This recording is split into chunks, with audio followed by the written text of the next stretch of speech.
Sorry மன்னிச்சு விட்டுடுங்க, நேரடியா கேளுங்க, உங்களை மன்னிச்சு விட்டுறேன். கன்னட மொழி பத்தி ஸ்டேஜ்ல பேசி சர்ச்சைக்கு உள்ளான கமல் சாரை பத்தி தான் இன்னைக்கு இந்த கருணாகம் பேச போறோம். கமல்ஹாசன் சார் ரீசெண்டா நடந்த தக் லைஃப் அப்படின்ற இந்த படத்தோட ஆடியோ லான்ச்ல கர்நாடகா பிக்கஸ்ட் ஸ்டார் இருக்கக்கூடிய சிவராஜ்குமார் அழைச்சிருக்காரு. அந்த இடத்துல அவர் முன்னாடியே சொல்றாரு, அவரை பார்த்து, தமிழிலிருந்து பிறந்ததுதான் உங்கள் பாஷை, அதனால நீங்களும் அதில் உட்படுவீர்கள்.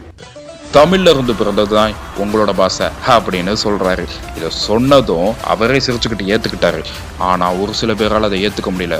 எது, தமிழ்ல இருந்து பிறந்ததுதான் எங்க கன்னட மொழியா அப்படின்னு இந்த கர்நாடகா மாநிலத்தில் இருக்கக்கூடிய எல்லா மக்களும் பொங்கி கொதிச்சு சோசியல் மீடியால இருந்து நியூஸ் சேனல் வரைக்கும் வச்சு செய்யறாங்க கமல்ஹாசன் சார். பட் இதெல்லாம் வேடிக்கை பார்த்துட்டு இருக்க சிவராஜ்குமார் சாரே பதில் சொல்லிட்டாரு. அது கமல்ஹாசன் நான் கூட சாத பேரு. இப்படி கண்டனம் மட்டுமே தெரிவிச்சுட்டு இருக்க மக்களாகிய நீங்கள் கன்னட மொழிக்கு என்ன செஞ்சீங்க? எப்பவும் கன்னட மொழி மீது காதல் கொண்டவராக இருக்கணும். சர்ச்சை வரப்போலாம் குரல் மட்டும் எழுப்பாம கன்னட மொழியை ஊக்குவீங்க. ஸோ நம்ம மொழிக்கு ஏதாச்சும் செய்யணும், இதை அவாய்ட் பண்ணுங்க அப்படின்னு சொல்லி கமல் சாருக்கு ஆதரவா நிற்கிறதா சிவராஜ்குமார் சாரே ஒரு இடத்துல நேரில் சொல்லிட்டாரு. ஏன் இருந்தா என்ன? இதனால இன்னும் காண்டாகி அஃபண்டான கர்நாடக பீப்புள்ஸ் என்ன பண்ணாங்க அப்படின்னா, கமல் சாரை பத்தி இந்த ஸ்டேட்மெண்ட்டை ஏற்றுக்க முடியாம பேசிக்கிட்டே தான் இருக்காங்க. விட்டா டைனோசர்ஸ் கூட தமிழ் மொழி தான் பேசும் அப்படின்னு சொல்லுவீங்க அப்படின்னு கர்நாடகா பீப்புள்ஸ் ஒரு சில பேர் ட்ரோல் வீடியோ எல்லாம் போட்டுக்கிட்டு இருக்காங்க. டைனோசர்கள் கூட தமிழ் மாத்தாடுத்தி கர்நாடகா பீப்புள்ஸ் மோடி ஒரு காலத்துல சொல்லியிருக்காரு, உலகத்திலே மூத்த மொழி நம்ம இந்தியாவில் இருக்கக்கூடிய தமிழ் மொழி தான் அப்படின்றத சொல்றதுக்கு பெருமைப்படுறேன்னு சொல்லியிருக்காரு. சீமான் அவர்கள்ட்ட இந்த நியூஸ் பத்தி கேட்டதுக்கு என்ன சொல்லியிருக்காருன்னா, தெலுங்கு, மலையாளம், கன்னடம் எல்லாமே தமிழ்ல இருந்து தானே வந்திருக்கு, அது உண்மைதானே அப்படின்னு சொல்லியிருக்காரு. கமல் சார் சைடு இதை பத்தி கேட்டப்போ கேரளா பிரஸ் மீட்ல சொல்லியிருக்காரு, மன்னிப்பெல்லாம் கேட்க முடியாது அப்படின்னு ஓப்பனாவே சொல்லிட்டாரு. ஆனா கமல் சார் 2 நாள்ல மன்னிப்பு கேட்கலன்னா தக் லைஃப் படம் கர்நாடகா மாநிலத்துல ஓடவே ஓடாது, நாங்க பேன் பண்ணிடுவோம் அப்படின்னு ஒரு எச்சரிக்கை விடுத்திருக்காங்க. ஏன் ஒரு அமைச்சர் முதற்கொண்டு கமல்ஹாசன் மன்னிப்பு கேட்டே ஆகணும்னு தன் கண்டனத்தை தெரிவிச்சிருக்காரு. ஆனா ஒரு விஷயம் தான் உண்மை, மேபி அவர் மன்னிப்பு கடிதம் எழுதினாங்கன்னா கண்டிப்பா குறைஞ்சது 6 பக்கம் மன்னிப்பு கடிதம் வெளியிடுவாரு. அதுல மன்னிப்பு தான் கேட்டிருக்காருன்றதை புரிஞ்சுக்கிறதுக்கே இவங்களுக்கு 6 வருஷம் ஆகும். இது புரியாம இவர்கிட்ட போய் மன்னிப்பு கேட்டு மாட்டிக்காதீங்கடாடே. இன்ஃபேக்ட் தமிழ்ல இருந்து பிறந்ததா இந்த கன்னடம், மலையாளம், தெலுங்கு மற்றும் பிற இந்த தென்னிந்தியா மொழிகள் எல்லாமே. அதே போல இந்த சமஸ்கிருதத்துல இருந்து பிறந்ததுதான் ஹிந்தி, பீகாரி, பெங்காலி போன்ற வட இந்திய மொழிகள் கூட. மேபி சமஸ்கிருதத்துல இருந்துதான் கன்னடம் பிறந்திருந்ததுன்னு யாராவது நார்த் இந்தியன் செலிபிரிட்டி சொல்லியிருந்தா அமைதியா இருந்திருப்பானுங்க போல.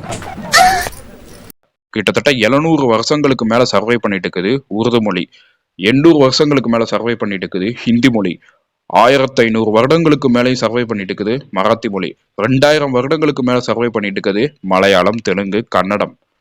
ஆனா 3000 வருடங்களுக்கு மேல சர்வை பண்ணிட்டு இருக்க மொழி சமஸ்கிருதம். ஒரு சில பேர் 5000 வருஷமா இருக்குது சமஸ்கிருதம் அப்படின்னு சொல்றாங்க. 5000 ஆண்டுகள் பழமையா அது தமிழ் மொழி தான் அப்படின்னு எவ்வளவோ எவிடன்ஸ் இருக்குது. இப்படி பார்த்தா தமிழ் தான் மூத்த மொழி, அது கன்னடர்களுக்கே தெரியும். யாராவது உள்ள புனிது செல்லாதுன்னு யாராவது வாங்குங்களே. தெரிஞ்சுக்கிட்டே ஏன் இவ்வளவு அஃபர்ட் ஆகுறாங்கன்னு தான் எனக்கும் புரியல. இருந்தாலும் கடலமுத்து ரொம்ப ஸ்ட்ரிக்ட்பா. இப்போ கமல் சார் தமிழ் மொழியை உயர்வாகவும் கன்னட மொழியை தாழ்வா பேசி இவங்க கண்டனம் தெரிவிச்சிருந்தா கூட பரவாயில்ல.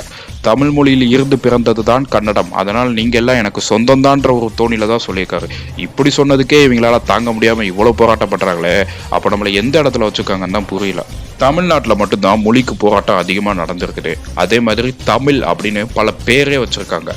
தமிழ், தமிழ் செல்வன், தமிழச்சி, தமிழினி அப்படின்னு ஒரு மொழியோட பேரை தங்கள் குழந்தைகளுக்கே வச்சிருக்காங்க.